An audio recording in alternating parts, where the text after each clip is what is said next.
Artinya, kalau agama yang mereka anut mengacu mereka kepada orang-orang jahat, apapun nama, apapun istilah, apapun argumen yang mereka buat, berarti ada masalah di dalam doktrin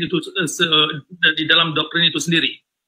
Nah, kalau mereka menggunakan ayat Al-Quran, mereka beralasan dengan ayat-ayat Al-Quran dan hadis, berarti ayat Al-Quran itu perlu dipertanyakan kelayakannya itu sampai sejauh mana. Tapi begini Mas Fanani, apakah Anda setuju bahwa ajaran agama Islam itu bertentangan dengan Bhinneka Tunggal Ika dan Pancasila? PRRI Permesta, bagaimana gerakan-gerakan Islam yang pada zaman dahulu sampai detik ini, bahkan yang terbaru itu adalah kelompok HTI, ya Hizbut Tahrir. Bagaimana mereka ingin menggulingkan pemerintahan dan mendirikan syariat Islam. Bagaimana kita sekarang menjadi munafik bahwa memang sebenarnya dasar negara kita ini bertentangan dengan ajaran Islam. Ya, makanya kesimpulannya ya Pak Cakra, tadi sudah saya katakan bahwa memang seorang muslim harus menjadi muslim yang munafik. Karena bertentangan dengan hukum negara kita. Nah, makanya saya bilang tadi Mas Fanani bahwa sesungguhnya kalau kita mau jujur, hukum Islam itu bertentangan dengan hukum kita. Dan itu kita harus akui. Kenapa kita harus bermunafik? Pak Cakra, gimana Pak Cakra? Ini banyak yang protes juga. Ini seolah-olah kita ngomong di belakang ini. Gimana kalau kita naikkan satu muslim ini? Supaya dia bisa membantah argumen. Gimana? Boleh. Boleh ya. Kita naikkan satu muslim. Kita naikkan satu muslim ya. Coba kita naik Mr. Syair Bali ya. Syair Bali. Kita naikkan kakak Syair Bali. Ya, Syair Bali muslim Bang? Saya Hindu, saudara. Oke, Hindu. Oke, Hindu ya. Kita naikkan satu muslim ya. Kita naikkan satu muslim. Kita diskusi yang akademis ya. Boleh. Saya naikkan satu muslim, Mas Fanani. Oke. Jadi udah ada perwakilannya. Ini Pak Cakra muslim, tapi muslim yang berbeda dengan Islam kebanyakan. Kemudian Syair Bali ini Hindu. Fanani muslim ya Bang ya? Muslim. Ya. Oke. Tadi bagaimana nih tanggapan dari Mas Fanani? Kalau untuk menanggapi lebih jauh, saya kayaknya kurang kompeten ya. Saya soalnya tidak tahu agama yang lebih mendalam ya. Cuman secara global ya, kita sebenarnya yang dikatakan Pak Cakra itu ya ada benarnya ada salahnya. Kayaknya yang dimaksud beliau itu kan menganggap bahwa Islam itu eksklusif ya, intinya hanya untuk kalangan sendiri. Saya rasa nggak benar. Itu banyak dasar-dasarnya atau hadis-hadisnya yang dalil-dalilnya yang mengatakan bahwa Islam itu adalah rahmatan lil alamin. Jadi tidak benar itu kalau secara keseluruhan seperti itu, tidak benar. Mungkin dari perspektif Pak Cakra mungkin seperti itu ya. Cuman kalau untuk secara umum tidak seperti itu saya rasa. Oke. Tapi begini Mas Fanani. Apakah Anda setuju bahwa ajaran agama Islam itu bertentangan dengan Bhinneka Tunggal Ika dan Pancasila? Kalau untuk dasar negara kita sendiri seperti Pancasila jelas tidak bertentangan. Oke, begini Mas Fanani sedikit. Kita kan berkaca dari sejarah nih. Bagaimana gerakan Kahar Muzakar, ya kan? Bagaimana gerakan DITII, ya kan? PRRI Permesta. Bagaimana gerakan-gerakan Islam yang pada zaman dahulu sampai detik ini. Bahkan yang terbaru itu adalah kelompok HTI. Ya, Hizbut Tahrir. Bagaimana mereka ingin menggulingkan pemerintahan dan mendirikan syariat Islam. Bagaimana kita sekarang menjadi munafik bahwa memang sebenarnya dasar negara kita ini bertentangan dengan ajaran Islam. Kalau tidak bertentangan, kenapa ada kelompok-kelompok Islam yang ingin menggulingkan pemerintahan, menggulingkan dasar negara kita, mengganti dasar negara kita? Ya, betul. Jadi perlu digarisbawahi ya bahwa aliran di agama Islam itu banyak. Jadi ada yang garis keras, yang mereka fanatik buta dengan apa yang mereka yakini, ideologi Islam yang sepenuhnya mereka yakini itu sepenuhnya diimplementasikan di dalam kelompoknya. Dan ada juga yang Islam moderat, ada juga yang Islam netral. Maksudnya netral itu dalam artian ya Islam-Islam yang asal Islam aja. Dan negara kita itu kan memang berdasarkan berdasarkan dengan hukum Islam. Jadi kita harus menyesuaikan juga di mana kita tinggal dan di mana kita harus menerapkan hukum itu. Jadi nggak bisa kita memaksakan hukum Indonesia itu harus Islam, nggak bisa. Karena masyarakat Islam itu bukan semuanya Islam. Dan pendiri bangsa negara kita itu juga bukan semuanya Islam. Itu harus dimaklumi kita sebagai orang Islam di Indonesia ya harus bersifat moderat lah. Ya, makanya kesimpulannya ya Pak Cakra, tadi sudah saya katakan bahwa memang seorang muslim harus menjadi muslim yang munafik. Benar, itu bukan munafik ya, istilahnya asal jangan menabrak aturan syariat yang telah ditetapkan Allah dan Rasulnya secara Oke, saya kasih contoh spesifik yang nyata nih Mas Panani. Ya. Menurut hukum Allah, menurut hukum yang ada di dalam Al-Quran, kalau seseorang mengganti agamanya, maka harus diapakan? Itu ada hukum semacam hukum di apa istilahnya, dipancung ya atau di apa namanya. Sementara sekarang apakah itu diberlakukan? Ya untuk Islam yang fanatik mungkin memperlakukan ya seperti halnya di negara-negara yang bukan di negara kita kan bahas negara kita. Orang yang keluar dari agama Islam karena bertentangan dengan hukum negara kita. Nah, makanya saya bilang tadi Mas Panani bahwa sesungguhnya kalau kita mau jujur, hukum Islam itu bertentangan dengan hukum kita. Dan itu kita harus akui. Kenapa kita harus bermunafik? Ya, bukan masalah munafik ya. Kita itu harus moderat ya. Jadi kita harus juga jangan terlalu kolot. Jangan terlalu apa namanya? Ya terlalu kolot itu. Kita padahal kalau kita merujuk kepada Al-Quran, barang siapa yang tidak memutuskan perkara berdasarkan yang diputuskan Allah, itu adalah orang-orang zolim. Begitu. Oke, coba kita minta tanggapannya dari yang lain. Mungkin Pak Syair Bali atau Pak Cakra mau nanggapi, silakan. Oke, Pak Cakra atau saya dulu, monggo. Silakan Pak dulu ya. Ya. Terima kasih Edis, Adinda, sudah menaikkan saya. Jadi begini, hukum agama di Indonesia dengan ada 5 agama itu kalah dengan hukum Indonesia. Tidak ada komentar.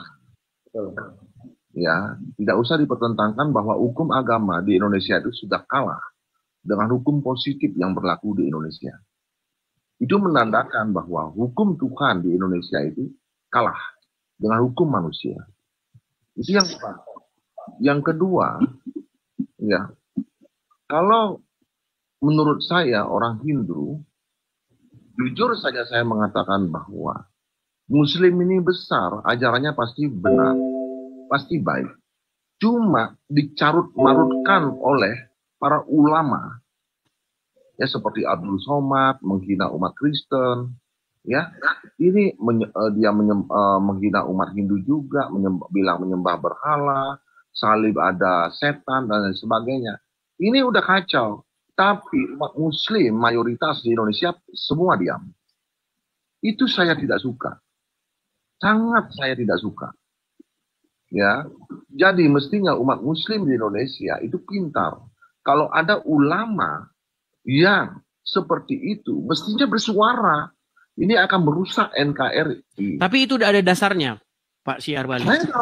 Saya tahu boleh berbohong, boleh apa, saya tahu. Tapi hendaknya hati nurani kita itu jalan. Kita berada di Indonesia. Hati nurani itu kita jalan.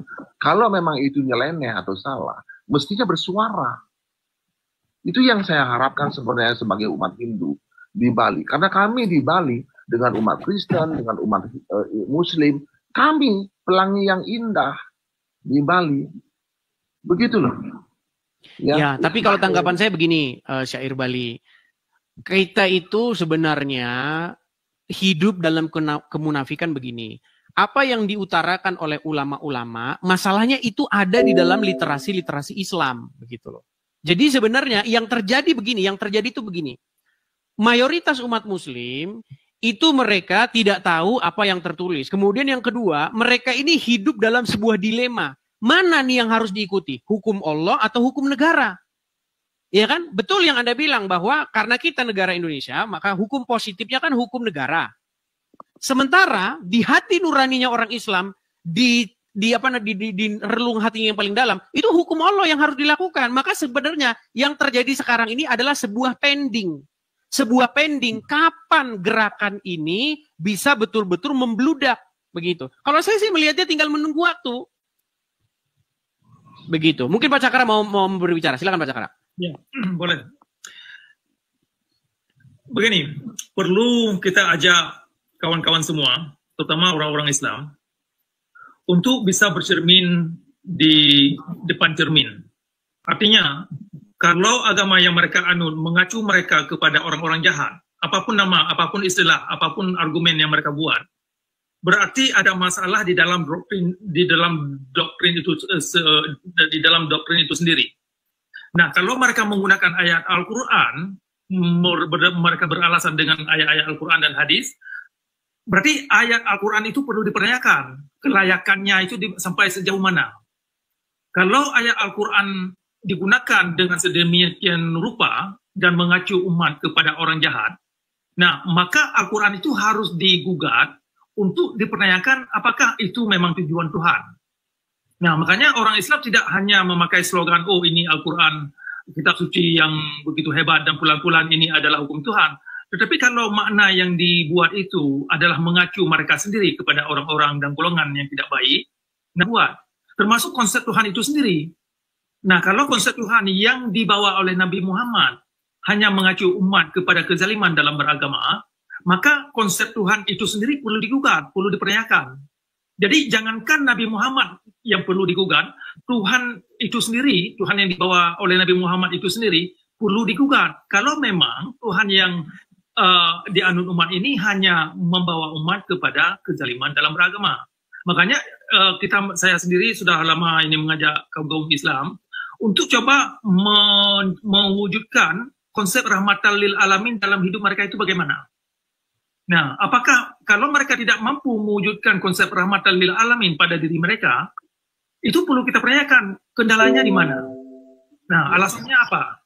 Nah, kemudian juga sama halnya pertanyaan yang sama kita tanyakan kepada mereka, kenapa Islam itu tidak bisa mewujudkan konsep rahmatan lil mereka ini akan pamer-pamerkan. Nah, kita perlu pertanyakan kendalanya di mana.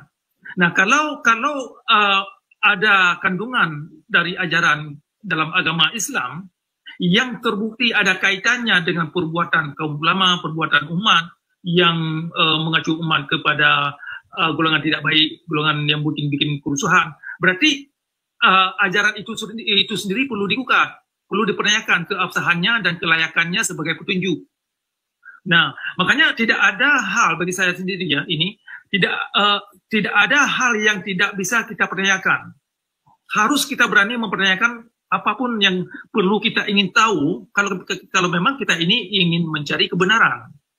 Nah, kalau konsep Tuhan dan apa yang dibawa oleh Nabi Muhammad tidak bisa dipertanyakan, nah inilah yang membuat umat Islam ini terjebak dalam dogma buta, terjerat dalam kezaliman dan kenistaan, karena mereka tidak bisa keluar daripada apa yang telah digariskan oleh kaum ulama, oleh kaum mazhab, oleh pendapat-pendapat mereka. Nah, makanya ini kan peran cendekiawan Muslim kan sebenarnya harus ikut ambil andil dalam persoalan ini. Nah, jadi kalau hanya lulusan-lulusan para sarjana, para akademia yang sudah mendapat gelar guru besar di perguruan tinggi yang mengajarkan hanya menghafal, tetapi tidak memberdayakan daya pikir mahasiswa untuk bisa mempertanyakan dengan pemikiran-pemikiran yang kritis dari semua literasi yang sudah ada dalam agama Islam, berarti lulusan-lulusan dan kualitas akademia tidak banyak fungsi dan tidak banyak ambil andil dalam peradaban, sehingga akhirnya secara global kita lihat sekarang kan umat Islam jauh tertinggal dan tidak bisa memberi kontribusi yang bermakna kepada dunia dan juga kepada masyarakat setempat.